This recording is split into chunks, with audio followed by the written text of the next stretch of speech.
दोस्तों फाइनली आपके डिमांड पर आज मैं टैट द एक्सप्लोरर का पहला पार्ट एक्सप्लेन करूंगा, जिसकी तीसरी पार्ट लोगों को बहुत पसंद आई थी। और अगर आपने ये वाली वीडियो नहीं देखी है तो इसे जरूर ट्राई करें, जिसका लिंक आपको डिस्क्रिप्शन या कमेंट में मिल जाएगा।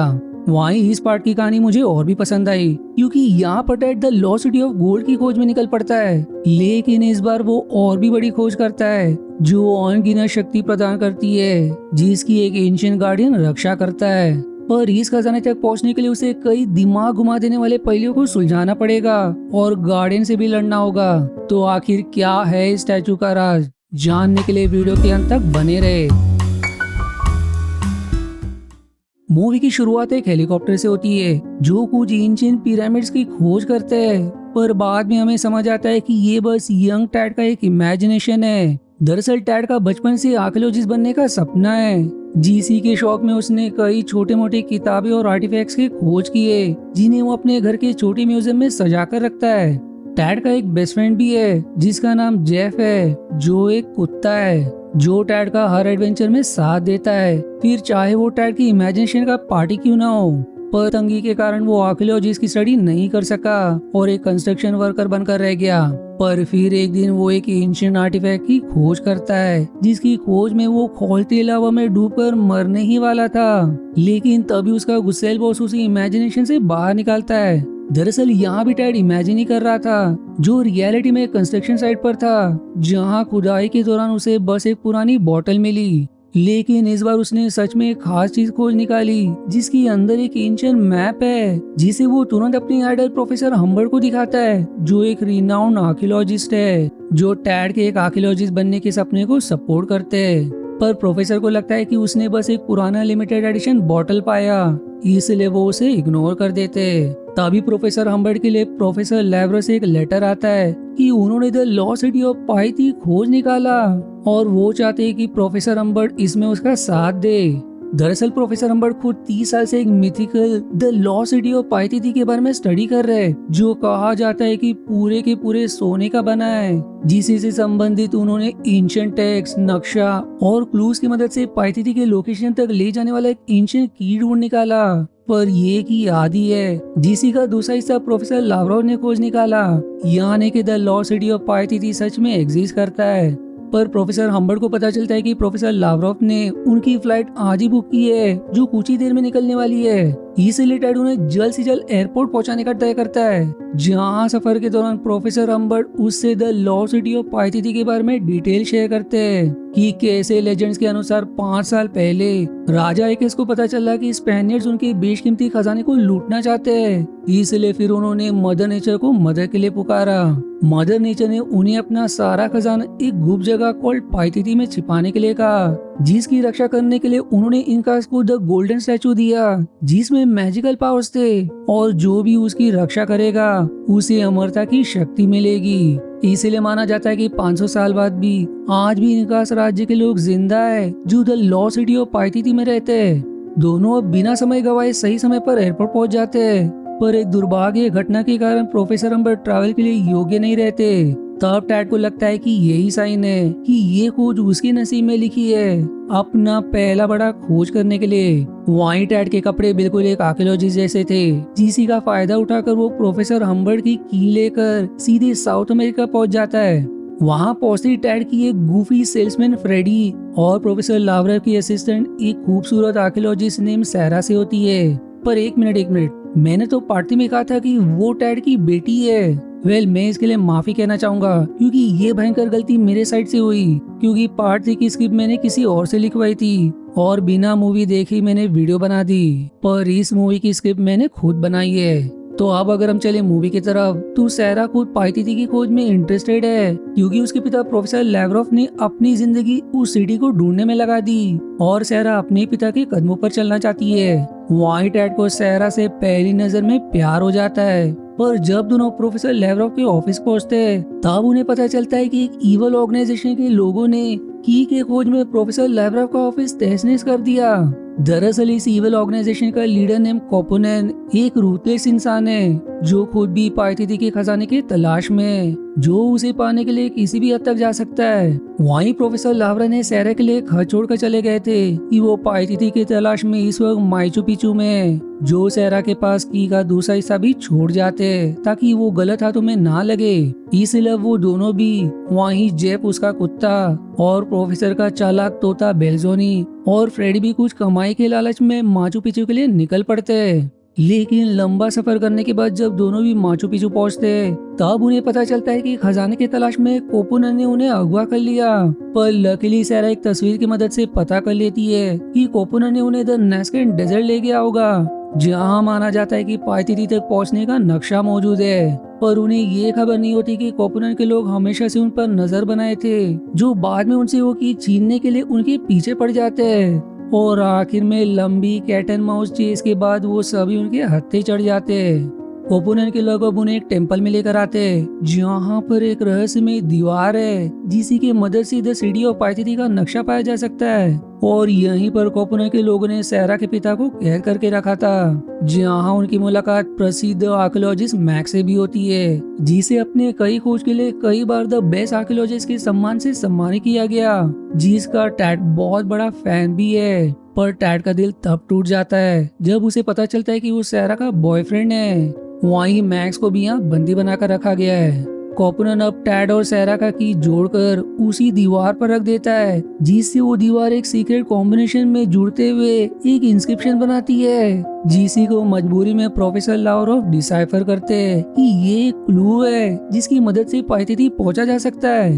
अब क्योंकि कोपोनन को सिर्फ प्रोफेसर लावरोव और मैक्स की एक्सपर्टी की जरूरत थी, इसलिए कोपोनन बाकियों को वहीं कैद करके पाइथिटी के तलाश में निकल जाता है। पर बाद में प्रोफेसर लावरोव के छोड़े क्लू से सैरा समझ जाती है कि उसके पिता ने कोपोनन को उलझाने के लिए कहीं और ले गए।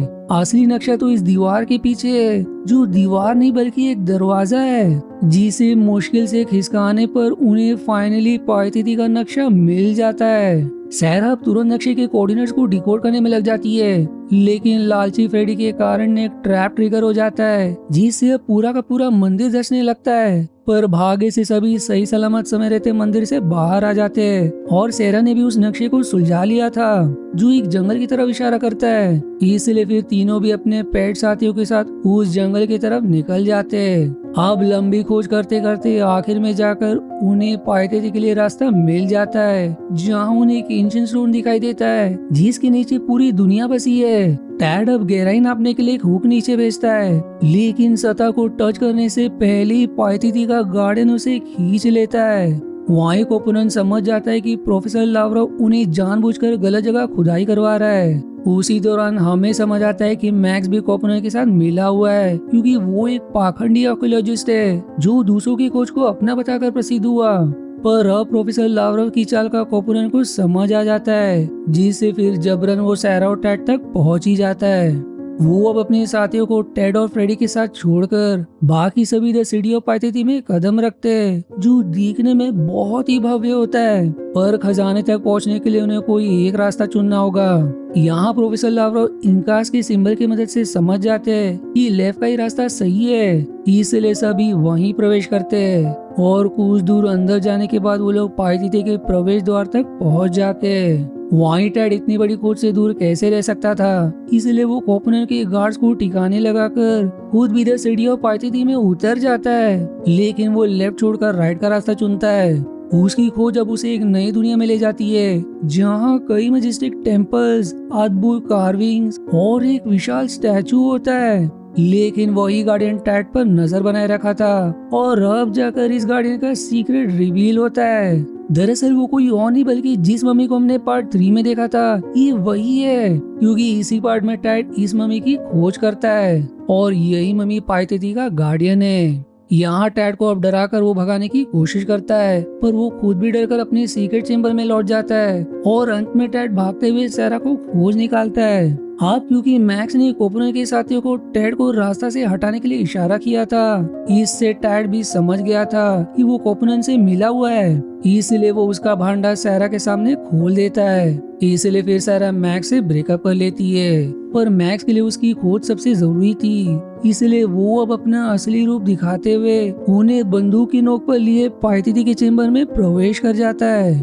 पर यहाँ द गार्डियन मम्मी एक एंशिएंट कंट्रोल रूम से एक बूबी ट्रैप को एक्टिवेट कर देता है, जिसके कारण अब एक खौलता पत्थर छत से नीचे आ गिरता है, जो लुढ़कते हुए उनकी जान के पीछे पड़ जाता है, जिससे टैड मरते मरते बचता है। इसकी तुरंत बाद वो लोग एक पजल चेम्बर में प्रवेश करते हैं, जहाँ कई रस्सी लटके होते हैं, जिसमें से भी एक ही रस्सी उन्हें द गोल्डन स्टैचू तक ले जाएगी। लेकिन बेवकूफ मैक्स गलत रस्सी खींच देता है, जिससे उनके पैरों तले पत्थर एक एक करके खिसकने लगती है। प्रोफेसर लाव्रोव कैसे तो बचते बचाते दीवारों पर बने सिंबल से समझ जाते हैं कि उन्हें लाल रस्सी को खींचना है, जिससे ये सब रुक जाएगा। पर इस सब में ओपोनेंट टैड की जान के पीछे पड़ जाता है, जिससे टैड कैसे तो बचते बचाते उसे हमेशा के लिए ठिकाने लगा देता है और फिर सही रस्सी खींचने में भी सफल हो जाता है। और उसका दुर्भाग्य कि उससे पहले ही मैक्स उसमें प्रवेश कर जाता है।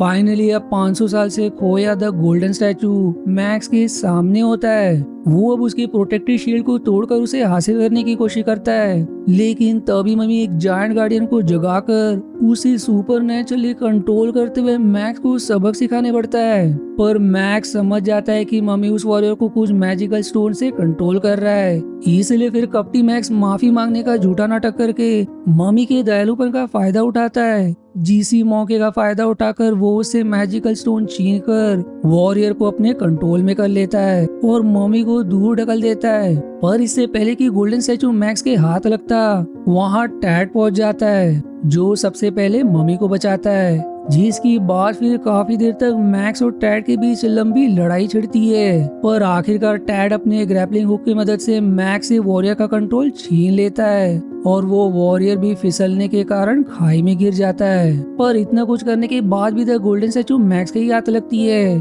और अब जाकर यहाँ पर मूवी का सबसे बड़ा क्लाइमेक्स रिवील होता है, क्योंकि जैसे कि इनकास ने मदर नेचर से विश मांगी थी कि वो उनके सोने की हमेशा रक्षा करे, इसलिए मदर नेचर ने उन्हें द गोल्डन स्टैचू के जरिए उन्हें इमॉर्टैलिटी की शक्ति दी। पर जैसा कि देखा गया है, एक मम्मी में इमॉर्टैलिटी होती है, क्योंकि वो इतने 1000 साल बाद भी जिंदा रह सके, इसलिए इमॉर्टैलिटी के श्राप में मैक्स भी हमेशा के लिए एक मम्मी में बदल जाता है।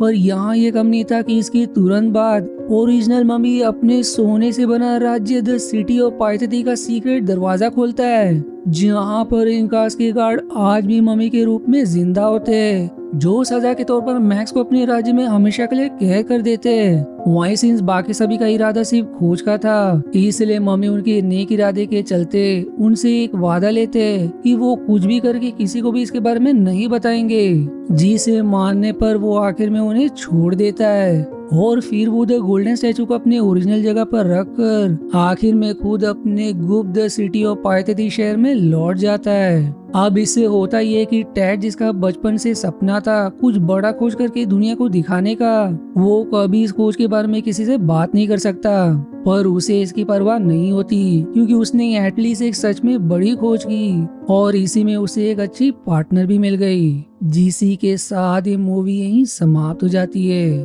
पर एक सवाल अब भी बचता है कि हमने तो पार्ट 3 में मम्मी को टेड के साथ देखा था, पर यहाँ तो ये अपने राज्य लौट गया। ये वाली कहानी इसके पार्ट 2 में बताया गया है, जिसे अगर आपको देखना है तो मुझे कमेंट या मेरे इंस्टाग्राम अकाउंट इंस्टा निखिल पर डीएम करके जरूर बताएं। वहीं आखिर में उस बॉटल में मिले नक्शे के राज का क्या हुआ, ये भी पार्ट 2 में रिवील होगा। एक और इंटरेस्टिंग फैक्ट कि इस मूवी में सहरा का कैरेक्टर लैरा क्रॉफ्ट से मिलाने की कोशिश की गई, जो एक फेमस गेम और मूवी सीरीज है, जिसका भी अगर आपको एक्सप्लेनेशन देखना है तो इसका लिंक भी आपको कमेंट में मिल जाएगा। मिलते हैं अगले मूवी के एक्सप्लेनेशन पर, तब तक के लिए धन्यवाद दोस्तों। आशा है आपको मेरी एक्सप्लेनेशन पसंद आई। यदि हाँ तो प्लीज वीडियो को लाइक करना और चैनल को सब्सक्राइब करके सपोर्ट करना ना भूलें। मिलते हैं अगले एक्सप्लेनेशन वीडियो में, तब तक के लिए धन्यवाद दोस्तों।